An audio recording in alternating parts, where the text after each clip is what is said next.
Welcome to My Hometown, the program that explores clubs, organizations, businesses, and issues across Nassau and Suffolk counties and sheds light on the different towns that are making a difference. Hello and welcome to My Hometown. I'm Bill Horan, along with my co-host, Nassau Community College student Matt Leonard, coming to you live via Zoom and being socially distant as recommended. Today, I'm excited to learn all about an organization called Girls Inc. of Long Island. Girls Inc. of Long Island inspires all girls to be strong, smart, and bold through direct service and advocacy. Our guest today is Renee Flagler, the Executive Director of Girls Inc. of Long Island. Renee is also an award-winning writer, adjunct professor, and a speaker who is passionate about encouraging women and youth to pursue their passion and purpose. Renee, welcome to My Hometown on the voice of Nassau Community College, 90.3 WHPC. Thank you, Bill, and I'm glad to be here. Renee, tell us first, we've all gone through the pandemic. How have you made it through this, you, your family, and your organization? Oh, day by day, one step at a time, managing and just making sure that our families and our staff and our girls are safe. And like everybody else, we do mostly everything virtually, from our work with the girls to events, and just being mindful of our health and wellness all the way around. And I guess more than ever for all of us, that's the code word that we have to do, and probably a few new innovations come out of that. Absolutely, yes. Matt? As I mentioned in our intro, Girls Inc. of Long Island's mission is to inspire all girls to be strong, smart, and bold. Now, what exactly does that mean? Oh, I love that question. What does that mean, right? It sounds wonderful. But so we're an advocacy organization as well as an organization that delivers programming. And our mission is strong, smart, and bold, but it really encapsulates like the programs that we offer. So anything under our strong initiatives are all programs that promote health and wellness, whether that be physical, mental, emotional. So it's overall well-being. So, and that can include sports programming, fitness, health and fitness. It includes nutrition. We do nutrition programming as well as like trauma-informed training and working with girls to just help cope with all kinds of things that, girls have to face. Giving them the coping skills to manage problems and issues such as anxiety and things like that. Our SMART portion of the mission really refers to anything that is academically and educationally based. So that includes, we have huge initiatives with regards to STEM. And one of our missions, part of our mission, is to provide girls with access and opportunities in STEM to help bridge the gender gap in STEM. So, any educational programming or academic enrichment type programming falls under our SMART programs. And then lastly, our BOLD programs is all about life skills, bridging the gap between, what people have access to and what you really need to be successful. Our schools can do a great job of providing academic foundations, but there's so much more that we need to be successful in life that does not necessarily come from school and a lot of times don't necessarily come from home. And that may include our financial literacy programming. So it's a lot about life skills, financial literacy programming, leadership and community action programming. We even have programs on diversity and inclusion, on advocacy. So teaching girls how to advocate for themselves and advocate for things that are important to them in life. Also career planning. So we have college and career readiness and exploration programming. So it's a well-rounded program that we call the Girls Inc. experience that speaks to the whole girl. It's important for them to be confident, right? But it's also important for them to have life skills. And if we're giving them skills, it's important for them to have the confidence to step into those skills and take up their place at the table. Renee, I just want to emphasize for our audience, when you talk about the STEM part of your organization, that stands for, if I'm right, science, technology, engineering, and math. Is that correct? Absolutely. And okay, see, I learned. There you go. Well, do you know about STEAM? Because what it does is add the arts. So it's science, technology, engineering, arts, and math. So STEAM adds the power to STEM. Yes. All right. That sounds power. good. I like that. And just while you're saying that, I'm thinking to myself, growing up as a child, when we went to the doctor was a man. Usually, now, as an older person, I have several doctors, and only one of those several doctors is a male. Yeah. All of the rest, which I think is great. And obviously people like yourself have done a good job and continue to, because we're opening up fields that we used to traditionally think of as being male oriented now to the females. Absolutely. Now, let me ask you, what do Girls Inc. of Long Island, what does that do for the community? We talked about what it does for the girls themselves, but how are they involved in the community? So Girls Inc. is a community-based organization that targets girls in our community, but we are also community partners. So we have collaborated with many other organizations who also serve youth and have just been active in doing our part to advocate for girls' rights and gender equity. We're part of organizations like the Council of Women and Girls for the New York State. We have partnered with other organizations like the EOC when it comes to delivering programming. We work with Brookhaven National Laboratories to deliver our amazing STEM programs. So we as an organization are also an active part of the community. But the most important thing is that when you educate a girl, and when you pour into a girl, you impact community on a greater level. And you impact the world because of the way that girls and women engage in their own communities and the way that they invest in their own communities. Women invest differently than men. And it's not that it's a great or bad thing, but it is just very different.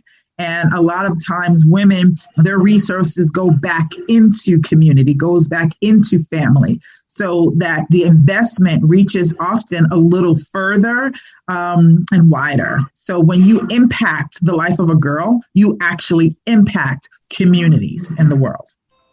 Matt? We spoke about adapting and things like that to COVID at the beginning of the show. So how did Girls Inc. of Long Island exactly respond to COVID-19 at the start of the pandemic? And how are you continuing to respond now that we're over a year in? Oh, wow. So that was a very interesting time. I'm sure you remember those first couple of weeks where we thought that, we would have a pause in programming for maybe 2 to 3 weeks, and it ended up being a whole year. So one of the things that we had to do immediately is when we realized that we would not be able to get back into the classroom with the girls, is figure out, how do we now serve our mission? How do we now serve our girls? Our girls need us. As I said, we cover so many different areas, and this was a very trying time. So when it comes to that strong programming, we knew that they needed us, from that emotional and mental well-being position, right? Because they were going through so many changes so quickly. So what we did is jump right in and do research to figure out, how do we continue to reach our girls?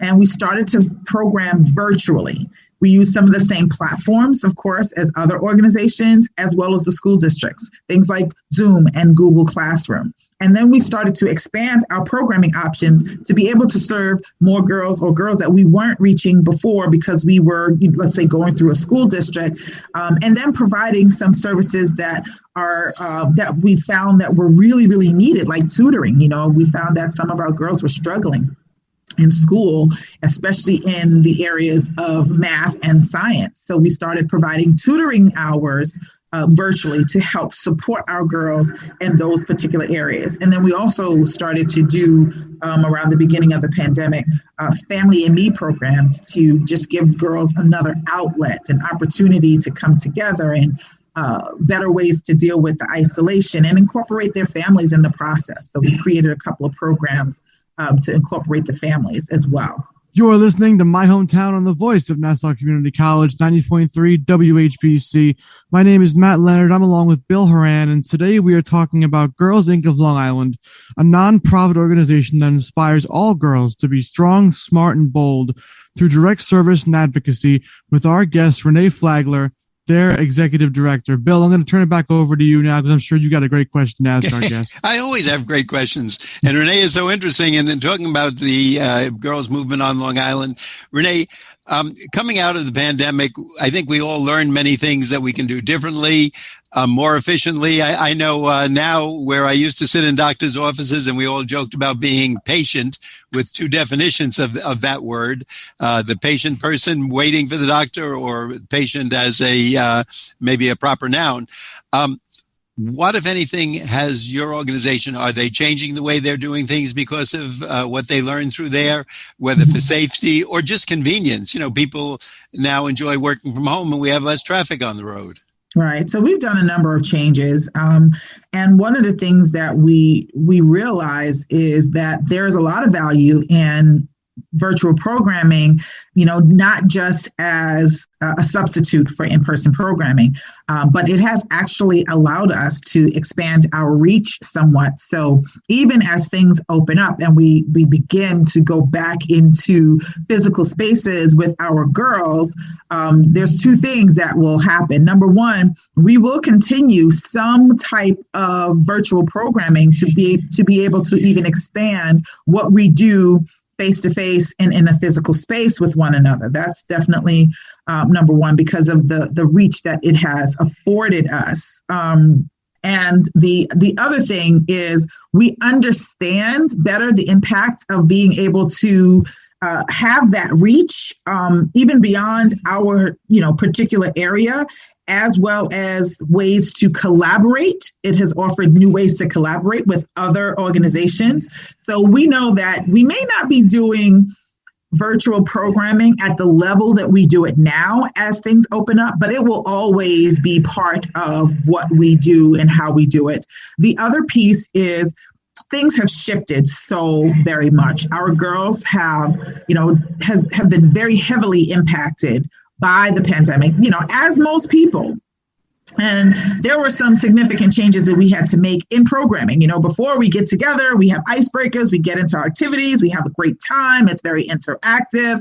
And during this pandemic, I think everybody has a little bit of PTSD, as a result of it, or will come out of that.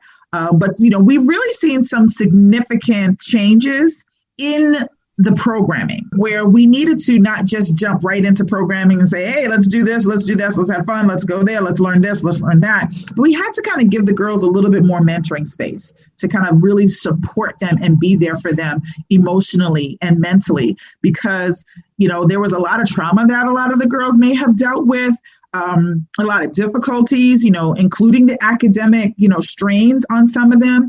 But different things that may have happened in the household, the impact of COVID on their families, losses of income, losses of resource, loss of family members. So, as we prepare to move forward, we're moving forward from a place of more trauma-informed training going forward. And we know that it's going to take time.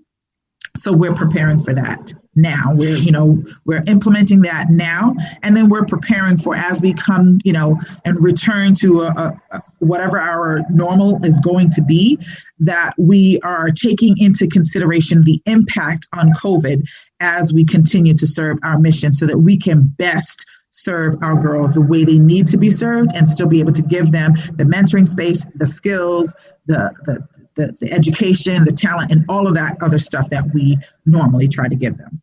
I guess we all learned a lot and will, and also how precious time is. We don't know from one day to another that some emergency can, and sometimes it's a personal emergency, but sometimes it's a large-scale one like this and worldwide, and new innovations that come up that can make our life a lot better, a lot easier, time-saving, and a lot more recreational time. The parents who can be home rather than driving to a distant location, whether for a meeting or teaching a class or going to work on a daily basis. So, absolutely.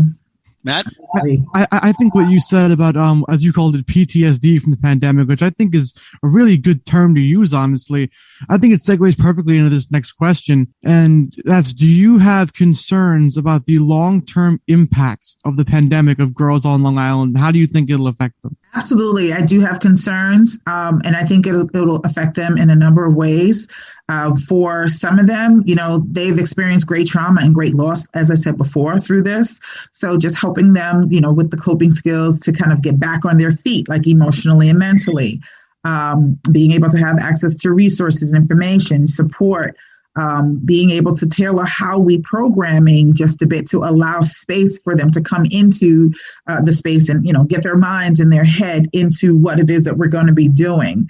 I think that, people are going to come out in phases. Some people will look at, do I really want to go to this in-person thing or not? How many people are going to be around? Do I want to, we didn't like being isolated, but we've been isolated so long that, there's a lot of trepidation with getting out there again. And how comfortable am I going to feel with getting out there? And how comfortable am I going to feel with just kind of getting back to some of the basics? And what does that look like for me? And how do I cope with what comes up when I do put myself into certain positions, and how am I responding? So a lot more of that strong programming, when it comes to that well-being and coping and adjusting. That's just been a huge piece of all that we're looking at, all that we're doing now, and all that we are preparing for. Renee, just to give our listeners an idea where they could get involved, for instance, if I was thinking of, let's say, Little League. Well, Little Leaguers meet on the ball field. They play a game, let's say Saturday. They practice Tuesday and Thursday. Girls Inc. of Long Island, where do they have a physical presence? Do they meet once a week by Zoom?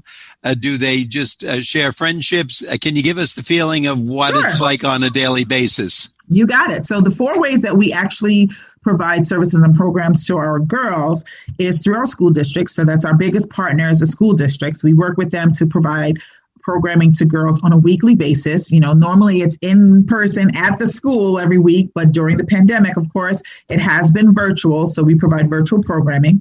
We also do, and that's where we serve the majority of our girls through our school programs. Outside of that, we also do summer programs, summer camps. So we have those summer camps, like our partnership with Brookhaven National Laboratory. Girls study things like astrophysics, microbiology, DNA research, viruses, engineering for science, like really interesting hard science subjects. And those are normally done at the laboratory, Brookhaven National Laboratory, working directly with scientists. So we've had to turn that into virtual programs, and we're slowly looking towards bringing that back. So the camps and the summer program is where we serve the majority of our girls, but we also have conferences. We have at least 2 conferences a year. One is our Spring Empowerment Conference, which was virtual this year and last year. And we're looking forward to hopefully being able to come back into a physical environment next year.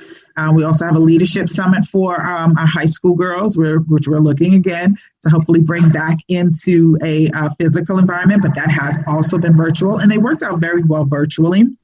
And the last way that we work with students is through our workshops, and we have partnered with schools, libraries, and other community-based organizations to deliver workshops in various curriculum areas. Renee, I'm hearing this and I'm thinking that expression, the old boys club. Mm-hmm. We always hear that with the men. Now the girls have a chance to really get their own network set up, because who knows, someone sitting next to you at one of these meetings may be the doctor you work under as a nurse, or they may be working for you as a co-physician, an accountant, a fellow teacher on a staff. It never hurts to have some contacts and people that you know in the field that can work with you and help you develop. So just for the social aspect, I think it's great what you're doing. Absolutely. And it lets, we shouldn't even have to say this, but it lets the females know they can do this. They are accepted. There's others out there feeling the same way they do, and, what have you. Now, as a male, how can the men in the audience, I have 2 daughters, how can they get involved? And I'm so glad you asked that. If they want to help move this ball forward. So here's the thing. I'm so glad you asked that.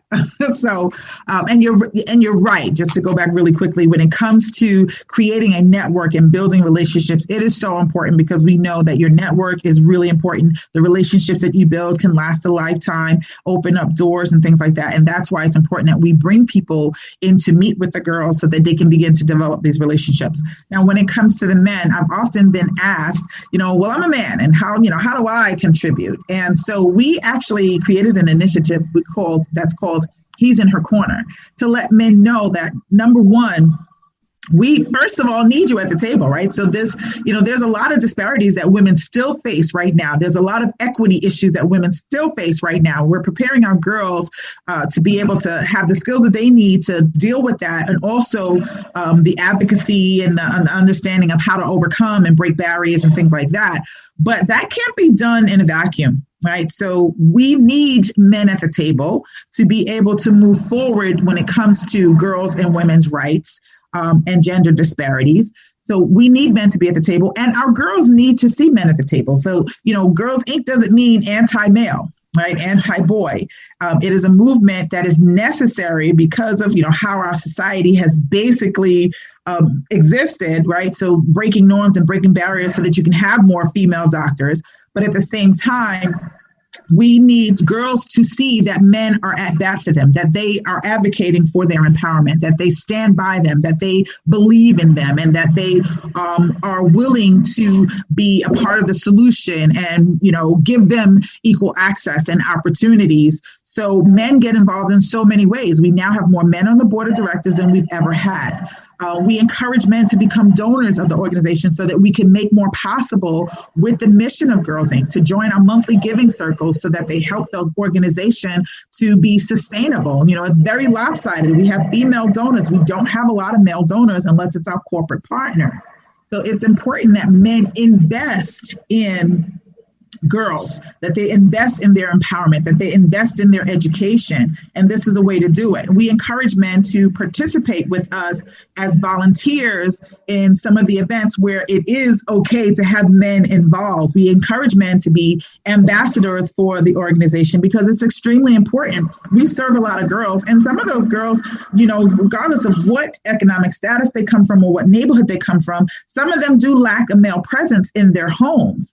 So it really is important for them to see that men are advocating for them as well. It is not a one-sided conversation, and it's hard to achieve the goals without half of our society being part of the process, part of the movement, and part of the solution. So we encourage men, and there's so many ways that you can get involved, from board membership to donations, to serving as an ambassador, to, giving us opportunities to gain access to whatever businesses that you have so we can show girls these are business opportunities that are also available to you. So there's just so many ways to support that men can get involved. And I'll give you a free commercial and tell anybody listening that if they're a business out there, a law firm, an accounting firm, a sales organization, why not get involved? This is obviously a terrific organization helping young ladies to grow, help our community, help themselves.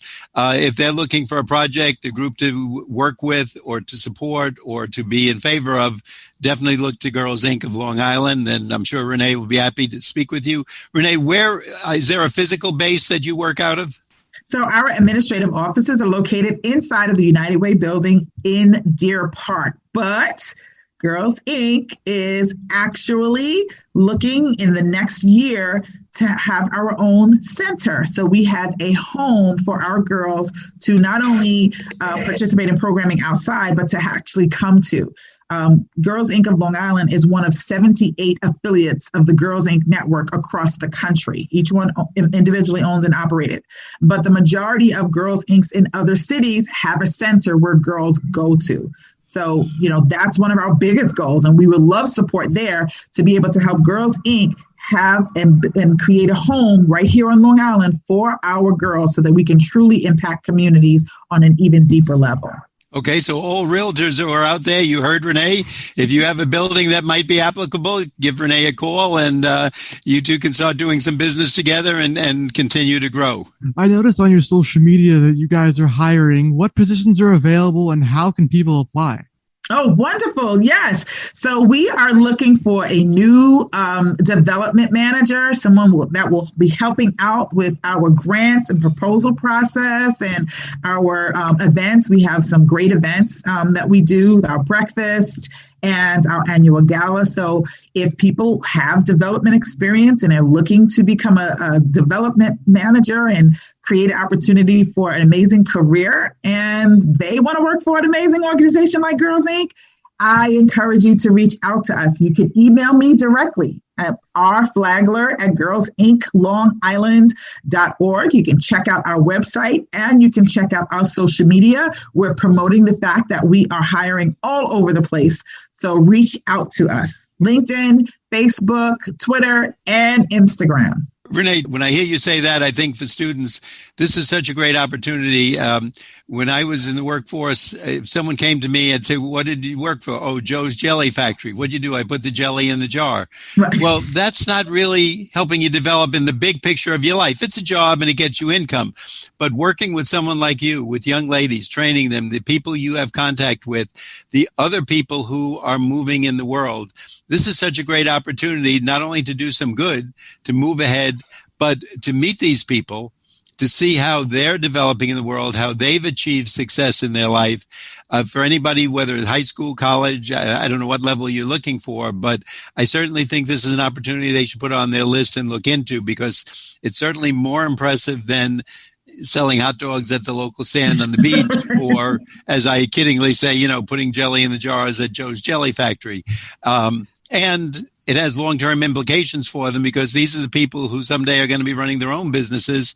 And if they like you, and that's very often where in business, people meet, they network. That's what we're all talking about. They may be running Girls Inc. in the future. You never know. Now, you offer some online tutoring. Can you tell us a little bit about that?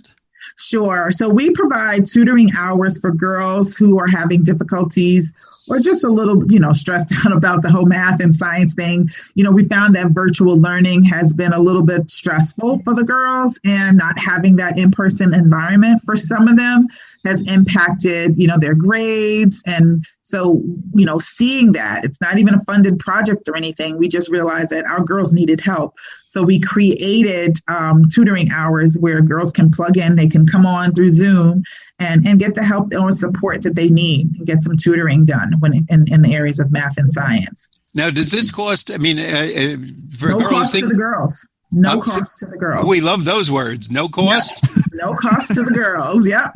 They can just go to our website, girlsinkli.org, and look under programs and see all the stuff that we have available to the girls.